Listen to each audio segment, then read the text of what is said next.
Welcome back to Second Helping, the show of choice for fans and followers of the number one league in all of collegiate athletics, the Southeastern Conference. Travis Reier, senior analyst for BamaOnline.com, alongside my great friend and co-host, Brent Beaird, longtime college football analyst for First Coast News down in Jacksonville, Florida. Brent, of course, also a voter for the most prestigious individual honor in collegiate sports, the Heisman Trophy. It almost feels like a midweek during the fall, Brent, It because really we're does. in review and preview Mhm. mode as we look back on last Saturday's spring games around the Southeastern Conference and still got several more coming up this week. Yeah, absolutely.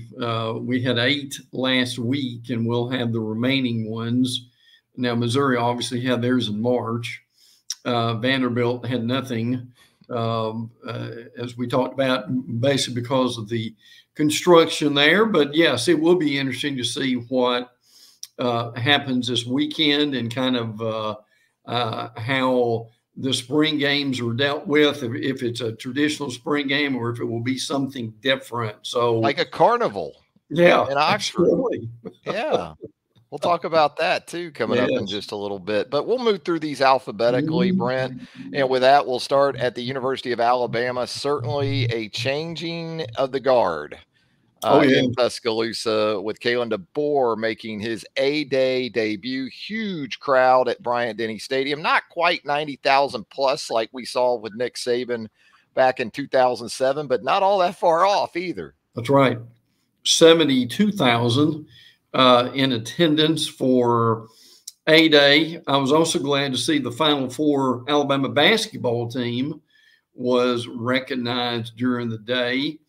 And also with some of the best news coming out, we understand, and you can certainly dovetail with this too. Ty Simpson, it's certainly seen reports about him coming back, the Alabama quarterback, who has done very well so far in scrimmages at this point. So you hear a lot of names like Red Morgan on that defensive side of the ball that had a good spring and a good scrimmage.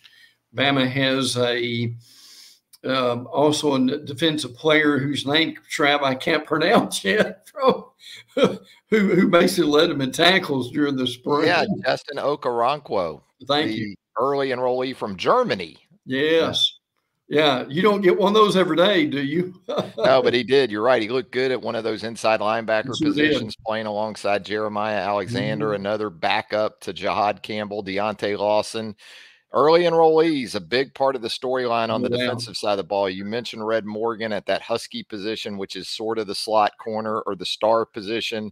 Going to still be interesting, though, Brent, as we record this, to see the approach Alabama takes maybe in the secondary where the Yeah. transfer portal is Right. concerned. And we will talk some transfer portal as we Mhm. move through some of these teams, but we're already seeing it on the offensive side. It was expected that Caden Proctor, the former Alabama offensive tackle, previously of Iowa now, but back to Alabama, that's expected to take place. So that should help some things at that tackle position. Yeah, it certainly will. They also got a four-star linebacker, Jaden Harmon, to commit.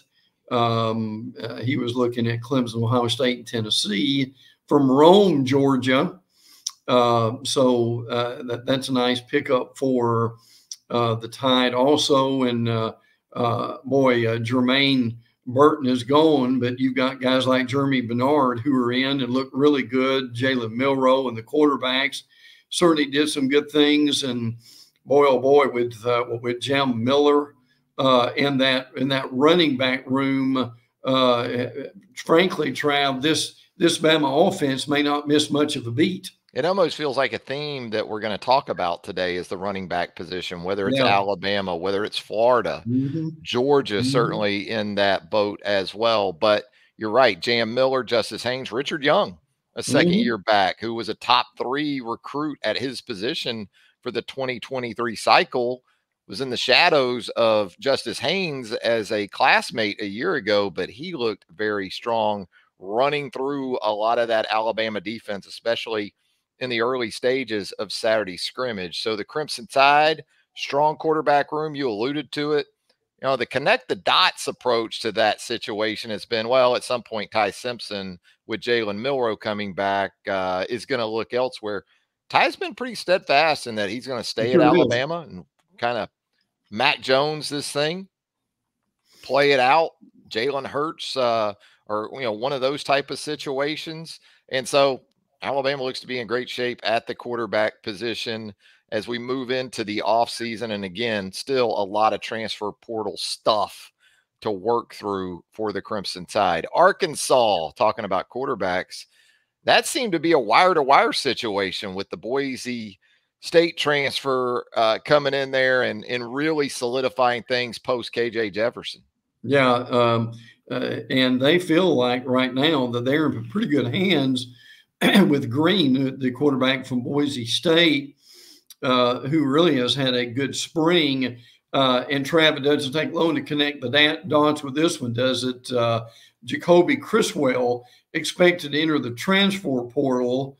Who is he? Well, he's one of the Arkansas quarterbacks. So was at North Carolina for 3 seasons, played in 14 games.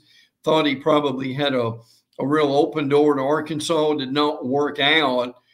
So they've got that done, and good for them. But again, as we talked before, the main thing I want to see with them over the summer is that line of scrimmage. Sam Pittman, the head coach, talked about how important it was to get that solidified on both sides of the ball. Now that you got your quarterback and you've got one of the better quarterback gurus anywhere, Bobby Petrino, they can get on with some other parts of that football team. And it sounds like with Talon Green in there at quarterback, Petrino is going to employ some concepts that might help protect areas around him that would be exposed otherwise. That's where the Dan Enos situation last season just did not play out at all. To try to pro style more with KJ Jefferson with the deficiencies that existed on that line of scrimmage and elsewhere, that proved very problematic for that Arkansas offense. Let's talk about the Florida Gators coming off the orange and blue game last Saturday down at the Swamp. All eyes on the quarterback position there. DJ Lagway, Graham Mertz. Both those guys turned the football over. Sounds like the young quarterback, DJ Lagway, impressed in a lot of ways, also showed his youth in others, and that turnover situation could have been even higher for him. But that's an area you obviously feel good about. Defensively, you wanted to see some things. You wanted to see Trey Wilson look like you expect Trey Wilson to look like at a playmaking position on offense. And again, the running back situation, even with Trevor Etienne moving on to Georgia, Montrell Johnson Jr., that's still a good group. Oh, yeah, absolutely. And Trey Wilson at wide receiver really solidifies that group too. And that they had a couple of guys in Jordan Baugh and J. Kareem Jackson, who also ran the ball well. I give both quarterbacks credit. The numbers were okay for both of them. Certainly 12 of 21, 173 for Lagway, and also Graham Mertz, who is your wily old veteran at this point in his career, was 15 to 27 or 243. I think they will certainly take that. One of my big concerns, Trav, I know you've seen the highlights like I have, wide receivers scoring touchdowns absolutely wide open, and a defensive back nowhere near them. So they had way too many busts. They are looking to get that cleaned up. And I think the other thing that also concerns me with Florida is a continual problem. And look, they are better. I don't think there's any doubt, but the kicking game is shake punt. One of the field goal kickers missed all 3 of his attempts, including a 34-yarder. They had an extra point with only 10 guys lined up. We can kind of go on and on and on about that, but special teams can get you beat in this conference. That's got to have a lot more work done to it. Yeah, game management, administration of the different units. Yes. Typically you can write that off to it being a spring game. Unfortunately for Billy Napier, that's been a situation in the fall on It game has. day. So Yes. he doesn't have that luxury with the Florida fan base right Mm-mm. now. It's Mm-mm. more of a reaction of, oh, geez, here we go. Here we go again. Defensively, you talked about it. I think Florida is kind of similar to LSU on the back end. You see Yeah. some Right. pieces that you think can get the job done, but kind of like what we'll talk about with LSU coming up here in just a little bit, still guys running pretty wide Mhm. open. Pup Howard, I like that addition at the linebacker position from South Carolina, Yes. Jacksonville native, spent a season in Columbia, now in Gainesville. So I like what they have at the Mhm. linebacker position. Still some areas where they need to shore some things up though on that side of the football. The Georgia Bulldogs, let's keep it with quarterbacks because Carson Beck, widely expected to be not only perhaps the top quarterback in the Southeastern Conference for the 2024 season, Brent, but also all of college football. He had some struggles of his own up there at G Day in Athens. I think the positive, based on what I've heard from you and others, is that the wide receiver position, pass catchers in general, with Brock Bowers moving on, with Lad McConkey and others moving on from the wide receiver spot. You get Dom Lovett back, a veteran of SEC wars. You get a couple of transfers. Colby Young in from Miami, London Humphreys in from Vanderbilt. So there were some positives in that regard. And again, the running back situation, like Florida, like Alabama, you expect it to be pretty good. Yeah, absolutely. Now they are losing one of those running backs. When we talked about recently, Andrew Paul is entering the transfer portal, and also wide receiver Tyler Williams is expected to get in the portal too. So Georgia's having roster attrition and management like everyone else, but certainly some of the other names. Mikael Williams has had a good spring. We know about Malachi Starks and Small Munden. They've been out with injuries. But on that defensive side of the ball, Mikael Williams been working at outside linebacker. He certainly has caught the coach's eye and stepped up. And I think part of the Carson Beck struggles, 4 passes were tipped, 2 of them were picked off. So certainly credit for that defense. But one thing that's become very obvious is how much these receivers have improved. Trav, we mentioned Dom Lovett in the last, 3 podcasts in a row with the improvement that he has had. You mentioned Colby Young and London Humphrey. So I don't know if it's an embarrassment of riches necessarily, but anybody who thought with this depth and how this team's recruited on the offensive side of the ball, I think a lot of those concerns were laid to rest in the spring game. Yeah, with Young, you like the size. That's what's enticing there. And I Absolutely. know Kirby does beat that drum in terms of consistency where he is concerned, kind of a rah-rah Thomas type Yes. that Georgia brought in via the transfer portal a year or so ago. Young at 6'3". London Humphreys has some nice size too, still has a lot of eligibility left to work with. So you expect those positions to continue to step up. Dom Lovett, that's a nice cornerstone piece to bring back. Mhm. He got it done in the league, both at Missouri and at Georgia. So you like what he brings to that group as well. The Kentucky Wildcats, I guess it was an open practice more than a spring game, Brent. And I found this interesting. Um, I guess Stoops didn't want it streamed either. Yeah. And No. so, and I kind of get this, and we'll see some of this maybe even with the approach Ole Miss took with Lane Kiffin.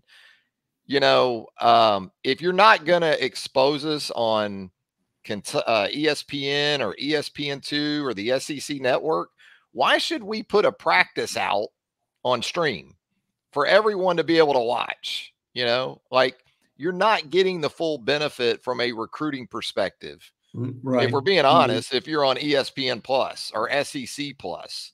So you don't have it streamed. You have a practice for your fans that, if somebody wants to come scout us, they got to make the effort to Yeah. come to Lexington. They Yeah. can't just sit down in their office in Starkville or Oxford and say, hey, let's see what Mark's got in terms of his personnel and another quarterback change and a new offense going in with, I can't keep up with Liam Cohen Yeah, anymore. really. I Yeah, really yeah, can't, yes. between the NFL and Kentucky and Mhm. everything else. But just give us some impressions of what went down up in Lexington over the weekend. Yeah, and a point well taken with the SEC network and ESPN missing opportunities. I mean, we know what's going on here.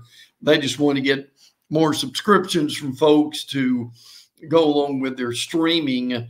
I do think that's unfortunate in some ways, though. I would have liked to have seen Brock Vandergriff, the Georgia transfer, and what he has become at Kentucky. Now, again, good, yeah, good point about Liam Cohen. Liam Cohen is out. Bush Handum is a new offensive coordinator. To and look, this is a good Kentucky team.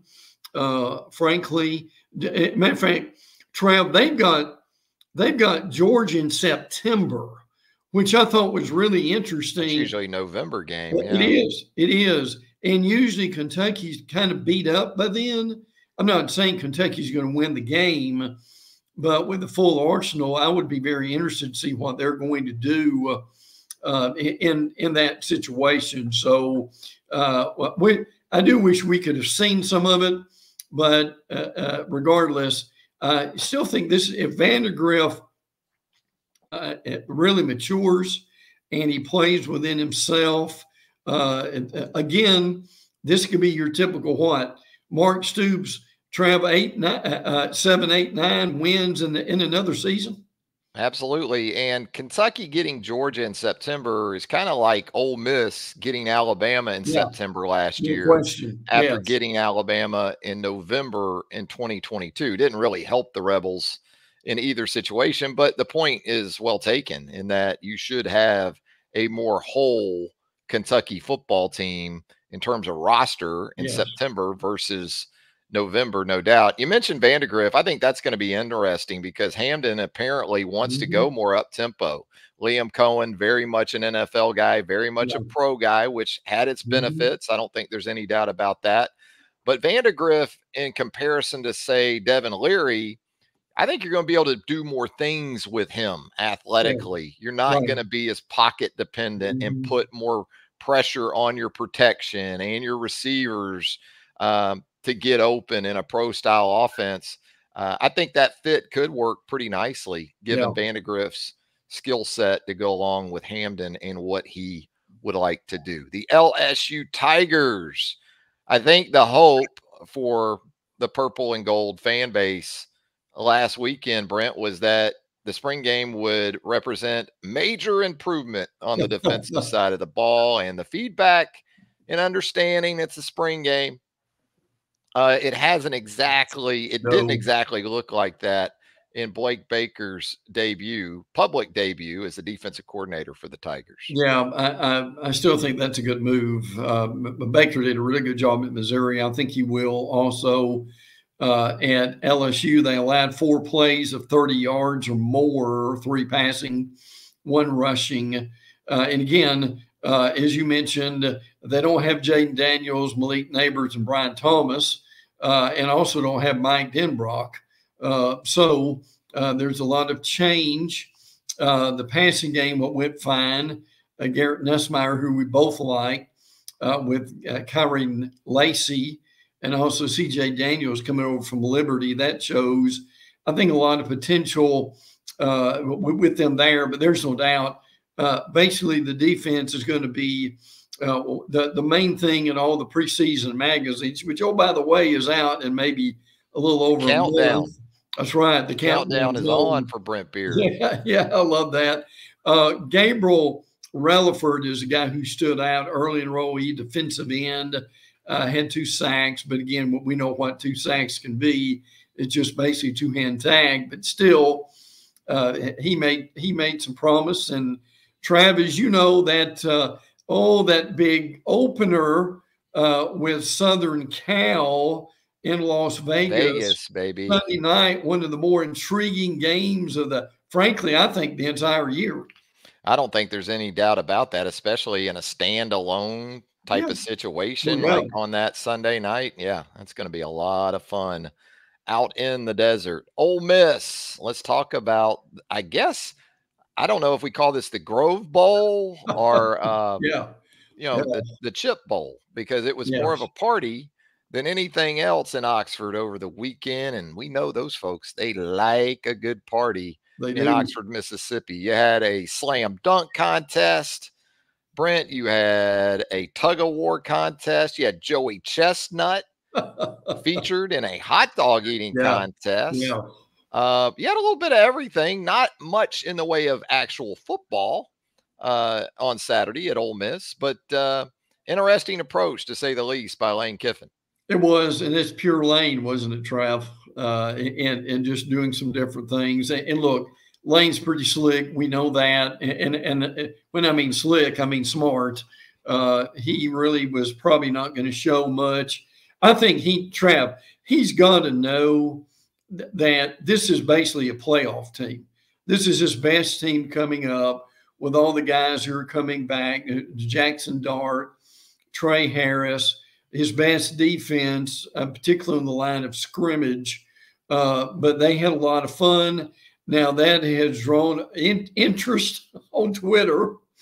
I know Phil Steele of the magazine was not pleased about this at all. He said it will be a waste. Well, I mean, Phil's trying to come up with that 3 deep for the magazine. Absolutely, he is. He can't do that with a hot dog eating contest. No. And Phil's under the gun to get it done. So I get some of that. But look, I think probably what we're going to see is now, frankly, I mean, I'd love to have seen 40 or 50 scrimmage plays along with the fun they had. But I still think that's the main thing is Lane didn't want to show anything.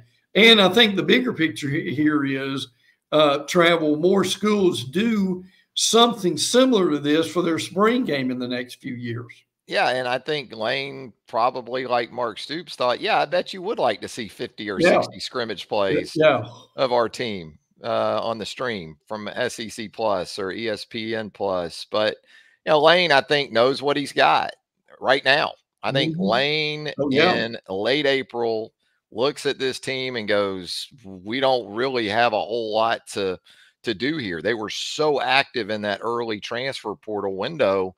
The key pieces at really each level of that defense, they were able to address.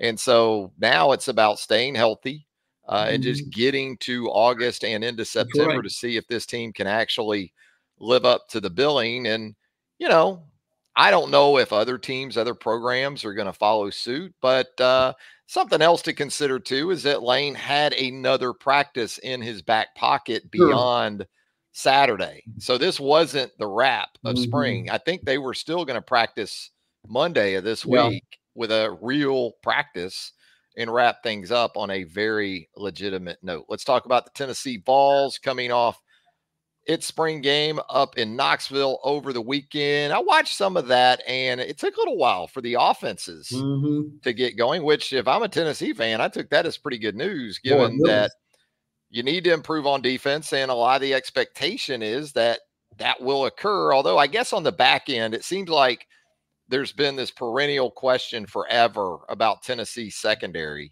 Yes. And that's still one major area where they've got to address some things, Brent. Yeah, there's no doubt about that. I mean, it's still a real question mark. Jamar McCoy, Ricky Gibson at cornerback, Jacoby Thomas and John Slaughter, and also Jordan Thomas involved with that too. That now the first team defense, as you mentioned, the forced 3 and outs on the early on. So that was helpful to be able to do that. I think wide receiver, they will certainly be fine. Chris Braswell, who is a transfer from Tulane, I think has looked good. But, they've got Squirrel White coming back. Brew McCoy is coming back. So they're not going to have any trouble, frankly, throwing and catching the ball. One thing that really caught my eye, and I bet it did yours too, Elijah Herring, their linebacker, and again, we often don't know the backstory, and I'm not saying there's something nefarious going on here, but here's a guy that led the team in tackles last year, started 11 to 12 games, and he's in the transfer portal. Saw that, yeah. So again, there's a lot of private stuff here we probably don't need to know. But Trav, how odd was that to you to have the leading tackler decide to transfer? Yeah, that was something we saw maybe more in January than you anticipated seeing in April. I mean, when you think about the January movement, I mean, there was star power on the move in January. You think about what Alabama lost to the portal, Texas A&M, some of those situations. So that is a little bit odd, you would think, at this point in the offseason, but we'll see where it goes from here. Quarterback situation we know is strong at Tennessee with Nico Alama-Leva as the unquestioned starter. Something Tennessee has benefited from really during Josh Heupel's regime to this point is quality quarterback depth. So you wonder a little bit about that. Being able to keep Nico healthy is obviously going to be key, but they do have a program experienced and system experienced veteran, I guess, in Gaston Moore, who apparently had a nice spring game for the Vols. And also, I know you mentioned the receivers they have coming back, but the 5-star freshman Mike Matthews sort of lived up to the billing, it sounds like, too. Yeah, he sure did. They're very pleased with where Matthews is. And listen, I wonder if they're going to have enough balls for all these receivers, frankly. So that's going to be fascinating to see. But again, you and I both know, Trav, and look, as much as Nico I've been hyped, I've also heard a Tennessee beat writer say recently, I think they'll be okay. They'll be solid, but I think they'll fall short of the playoff, which certainly is something ball fans don't want to hear. I'll say this for Heupel, too, because after the 2022 season, where Tennessee was a top 5-ish team for a lot of that season, last season was sort of disappointing. Yeah. It had the feel of some previous regimes in that there was a step back, but you don't get the sense that's where Tennessee's going to stay with Josh Heupel. Right. Before it was, now comes the downward slide from a 10-win season or 11-win season, and then backing up now under this head coach. I don't get that. If anything, Tennessee fans are now back to that situation of expecting big things on an annual basis. So, Brent, let's start to look ahead to the final weekend of spring games in the expanded Southeastern Conference. And we're sure to note that because Texas and Oklahoma a part of this Saturday's spring game schedule. But we'll start right there in the Magnolia State, where Mississippi State, unlike its rival, Ole Miss, apparently will play football on Saturday. Not a situation where you have practices to sort of play around with if you're Jeff Lebby and you're taking over the Bulldogs. Absolutely. And they've got an early defensive back, Luke Evans, who looks like he is going into the portal, unfortunately. This is one of those teams, and I'll be frank with you, that to me, there's a lot of mystery to this team. I'm going to be very curious kind of how this team responds. I mean, they will have the good thing is certainly a honeymoon period, and I think they'll be a bit better. Obviously, Will Rogers is gone. That's where it starts for me. I mean, you think about Jeff Lebby and you think offense, and from there you think who's going to trigger this thing. Yeah, absolutely. So, I listen, Trev, there are questions for them that I don't know if we'll get answered until mid-September, if then.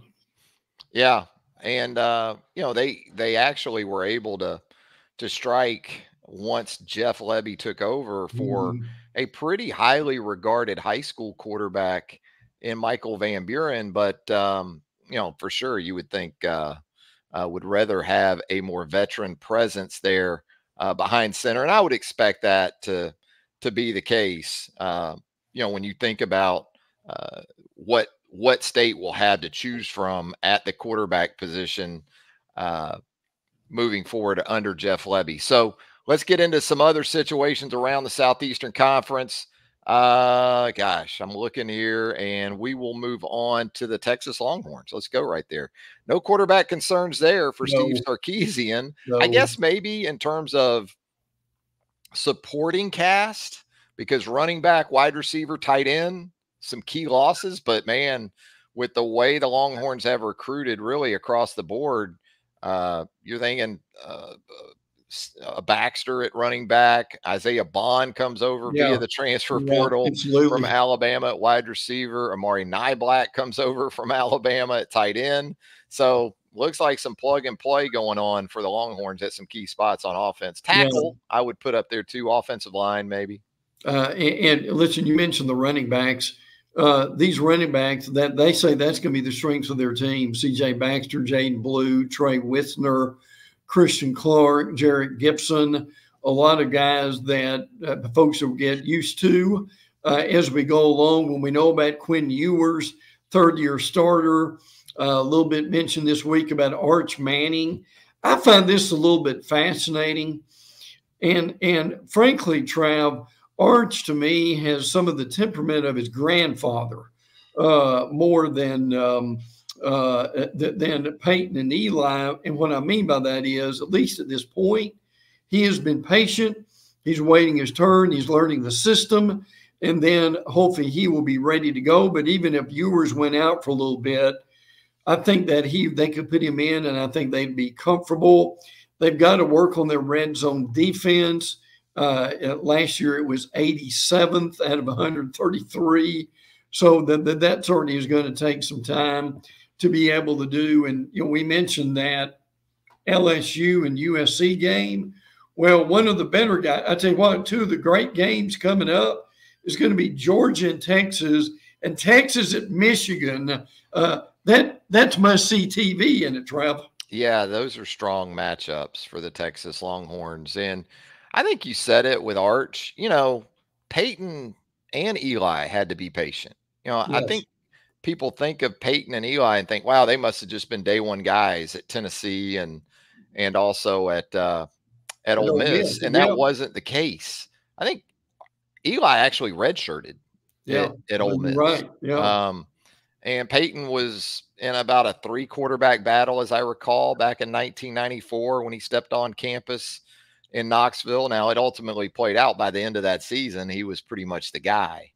But it didn't just happen overnight, even for those guys. And certainly they were highly regarded recruits in their own right. So, yeah, you think about Texas and the potential for this team when you think about the upcoming expanded field for the college football playoff, and you absolutely anticipate the burnt orange being right there in the mix. What about Texas rival Oklahoma coming up here with a spring game on Saturday?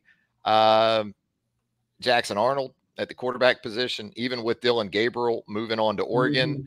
Yeah. There doesn't seem to be much anxiety about that transition because Arnold, as we know, a couple of years ago, a 5-star recruit, did some nice things in the bowl game when he had an opportunity in San Antonio, had some critical turnovers in that loss for the Sooners as well. But we talked about it before. You get the sense that more of the emphasis, more of the focus rests with the defensive side of the ball there in Norman.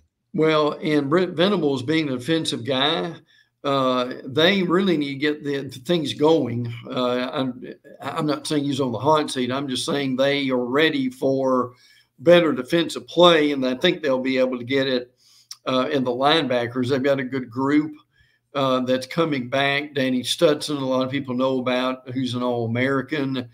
Danson McCullough is a guy that they also really like. And they're trying to get that offensive line going too. And look again, now, Trav, you can get by with some of this in the Big 12. You get in the SEC, and that your defense and your line of scrimmage, particularly on that offensive line, you've got to be stellar at some point to do what these Oklahoma fans are expecting. Yeah, I don't think there's any doubt about that. And so that's going to be a continual concern for the Sooners as they take a big step up. And I think the worry you have for Oklahoma coming from the Big 12 is that Does this program go from upper echelon, top 3 in the league? Right. So where does it find its place True. in the Southeastern Conference? Could it be more 7 through 10, as crazy as that sounds? Really? Especially when you look at this year's SEC. You know, if you were to rank the league 1 through 16 going into 2024, I would think middle of the pack or so is where you would have OU. You wouldn't have OU ahead of Georgia. You wouldn't have OU ahead of Alabama. You wouldn't have, to me, you wouldn't have them ahead of Texas, obviously. LSU, I would have ahead. You know, you kind of move 5, 6 Ole Miss, 5, 6, 7 teams ahead of OU at least at this point. So that's where it sits right now for Brent Venables and his team moving into the Southeastern Conference. What about South Carolina? Do we have any idea about that quarterback situation? Because we talked about Mississippi State, and yes, there's been some movement for South Carolina as far as transfer portal addition and things like that. But like Blake Shapen is in Starkville these days. And when we were talking about that situation, that's the guy we probably need to talk about coming into Starkville and probably being the guy in year 1 for Jeff Lebby. You know, he is not, you know, a Heisman Trophy candidate by any means. But even if he was at South Carolina right now, I'd feel better about the Gamecocks quarterback situation than I do right now, Brent. Well, I mean, we've joked about them running a wishbone with Robbie Ashford, who came over from Auburn. But look, they've got other problems like one of their better defensive back, Zabari Sandy, tore an ACL in the scrimmage last Saturday. So look, if you're Trav, I mean, it's April. I hope he can be back. But he may not be back for this coming season at all. So that's something else I've got to do. Shane Beamer's talked about the portal, and he mentioned offensive line and wide receivers.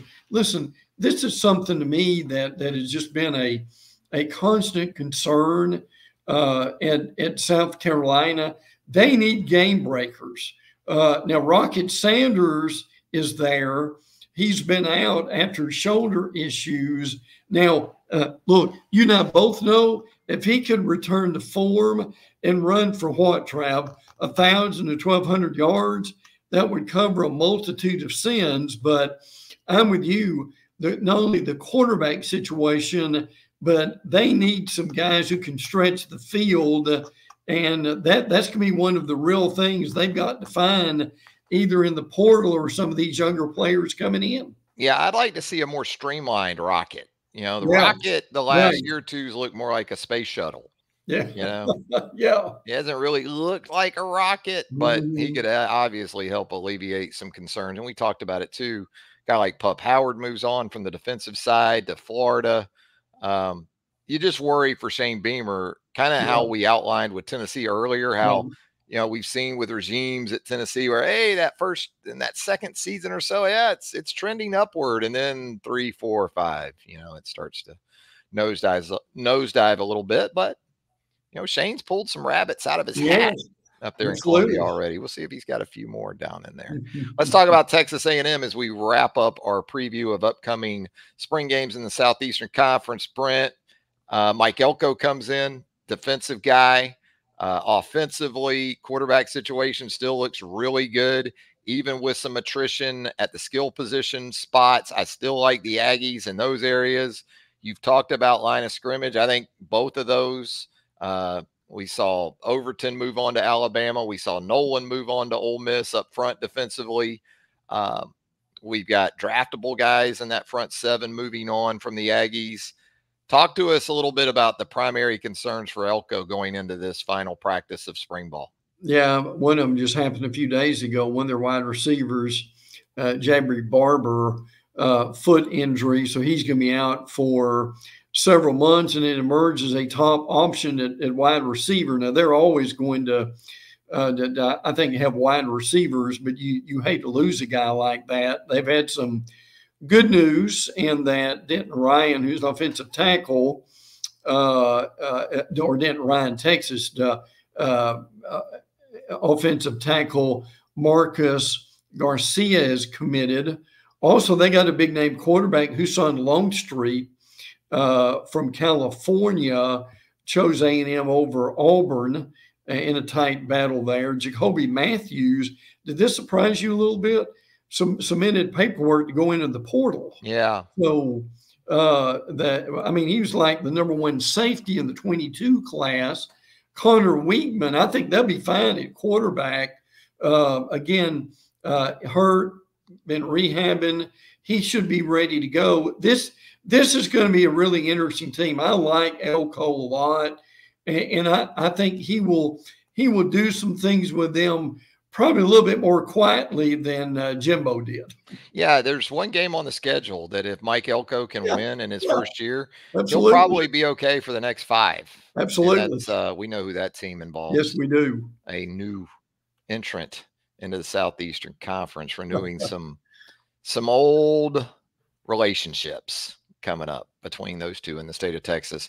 Hey, Brent, any news and notes that you want to hit on before we get out of here? We'll just remind folks of the fact that the portal is opened. We won't go into great detail about that today. A lot more left to talk about with that, but it will be open for a couple of weeks.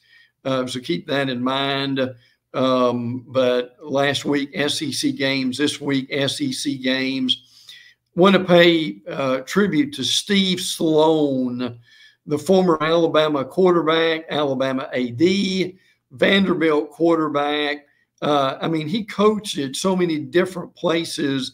Unfortunately, passed away this week at 79 years old. Great guy, probably an underrated player, I would think, in a lot of ways.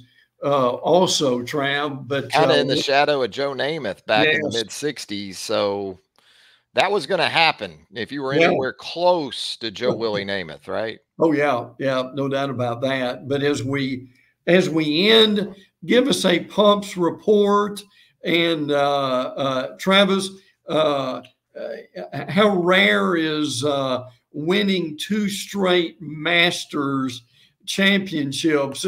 You could almost retire after that, couldn't you, bud? Yeah, we were on it with Scotty Scheffler, basically like Scotty Scheffler, one of the live guys. The live guys didn't really, I guess Bryson DeChambeau had that opening round 65, I guess. Was impressive, but those guys never really pushed. And Scotty Scheffler, I don't even think he played his best golf, and just that's amazing. Second green jacket in 3 years for him. Yeah. So he's a machine right now. There's no doubt about it. Pop's doing okay. Got those eyes fixed. They're both fixed. Good. Took him out to the AAA baseball here recently so he could test them out. And it's a market improvement. We need to get those knees working a little bit better. Yeah. But no complaints with Pops. He's doing fine. Doing good. Good. Yeah. Absolutely. And, all right, Brent. Well, anything else before we get out of here? In a final happy birthday to one Aurora. It is the Beaird birthday month. There is no doubt about that. And her mother, and she's terrified of turning 30, Trav. Wow. So that's probably the more traumatic one, I think. Yeah. I get that. Yeah. 30 to me was tougher than 40, probably. I would agree with that. I think I went through the same thing, but no doubt. But yes, we're ending spring games soon. And listen, I'm just throwing this out here, but we don't have time to get into it in detail. Trav, you and I also follow SEC baseball. Mm-hmm. Have you ever seen this league as good as it is now? And listen, to say the least, there are no off weekends anymore in the SEC, are there? Just look at Florida and LSU in the league right now. Wow. For more on that. And we all had Kentucky in the position they're in right now. You said it, week to week, no off weeks. There is no time to catch your breath.